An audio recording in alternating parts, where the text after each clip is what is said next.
Olá, amigos do canal Redemptoris Mater. É com muita alegria que os recebemos aqui. Sejam muito bem-vindos. Em nossa série, A Aventura do Antigo Testamento, temos procurado ler a Escritura como uma narrativa do plano de Deus e percorremos uma cronologia que vai contando a história e as reflexões do povo bíblico desde o seu início. Estamos examinando a literatura sapiencial, depois de ter olhado para a literatura histórica desde o Gênesis até Esther. Já passamos, na literatura sapiencial, pelos livros da Sabedoria e de Jó. Ingressaremos agora no livro dos Salmos, também chamado de Saltério. É um livro único na Sagrada Escritura, o maior de todos, o mais frequentemente citado no Novo Testamento, o mais usado no lecionário da missa, entre os do Antigo Testamento, base da liturgia das horas e das orações da Eucaristia. Nos Salmos se contém uma descrição compreensiva de todos os estados da alma na presença de Deus, segundo diziam os padres da Igreja.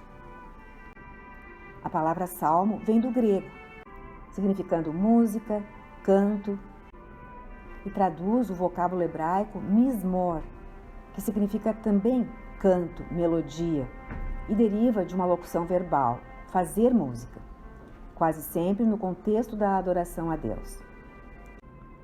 A consideração tida pelos Salmos no tempo de Jesus se percebe pela indicação de citações extensas deles no Novo Testamento, quase sempre num sentido profético ou messiânico. Embora se considerem os Salmos poesia, é uma poesia que contrasta com a ocidental, pois não contém rimas nem métrica. Sua característica essencial, típica da poesia hebraica, é o paralelismo de pensamento entre duas ou três linhas poéticas, que são chamadas de cola. São utilizadas várias espécies de paralelismos, sinonímia, antitético, sintético, etc. No paralelismo sinonímico, as linhas expressam um mesmo significado em duas formas diferentes. Por exemplo, por que as nações conspiram e os povos tramam em vão? É o Salmo 2, versículo 1. No paralelismo antitético, uma ideia é expressada na primeira linha e contrastada na linha seguinte, como no Salmo 1, versículo 6, que diz assim: Pois o Senhor conhece o caminho do justo, mas o caminho dos maus perece.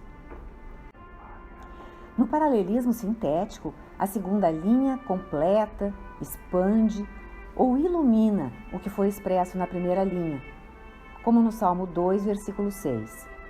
Sou eu, diz, quem me sagrei um rei em Sião, minha montanha santa.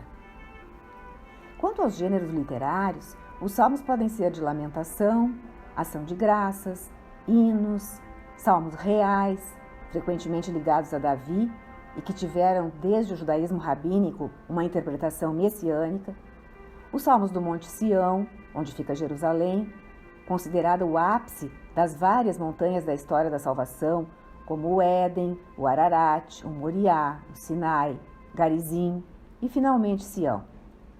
Também salmos de sabedoria e outros salmos variados, que não se enquadram nas diversas categorias anteriores. Às vezes, são expressão de uma só pessoa, às vezes da coletividade. Grandes linhas têm sido traçadas quanto à estrutura do livro dos Salmos, que podem ser resumidas assim: Livro 1, capítulos 1 e 2, Introdução. Capítulos 3 a 41, Lamentações de Davi. Livro 2, capítulos 42 a 72, A Ascensão do Reino de Davi. Livro 3, capítulos 73 a 89, A Queda do Reino de Davi. Livro 4, capítulos 90 a 106, Reflexões sobre a queda do reino e o exílio. E livro 5, capítulos 107 a 150, Júbilo e restauração do templo. Os Salmos 1 e 2 servem de introdução não só ao livro 1, mas a todo o Saltério. Representam o livro como um livro de sabedoria, ao lado dos Provérbios, Eclesiastes, etc. O Salmo 1 indica que o saltério anuncia o caminho do justo, que se delicia na lei de Deus e nela medita dia e noite. Já o Salmo 2 é um salmo real e messiânico, que exalta Davi como filho de Deus e soberano de toda a terra, sugerindo que o outro meio de ser abençoado, além de seguir a lei de Deus, é procurar refúgio no Messias. E o restante dos salmos ensinarão como isso pode ser feito.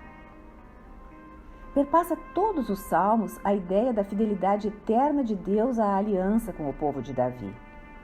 E isso se vê pela reiteração de refrões como o seguinte: rendei graças ao Senhor porque Ele é bom, porque sua misericórdia dura para sempre. A exemplo do Salmo 136. Um dos aspectos muito debatidos pelos especialistas diz respeito à autoria dos salmos, que vem sobrescrita no cabeçalho de tantos deles. Esses cabeçalhos são repetidos tanto na antiga tradução da Septuaginta, a Bíblia dos 70, como nas cópias encontradas nos manuscritos do Mar Morto. São atribuições a Moisés, Davi, Salomão, Asaf, aos filhos de Coré, Etã, etc.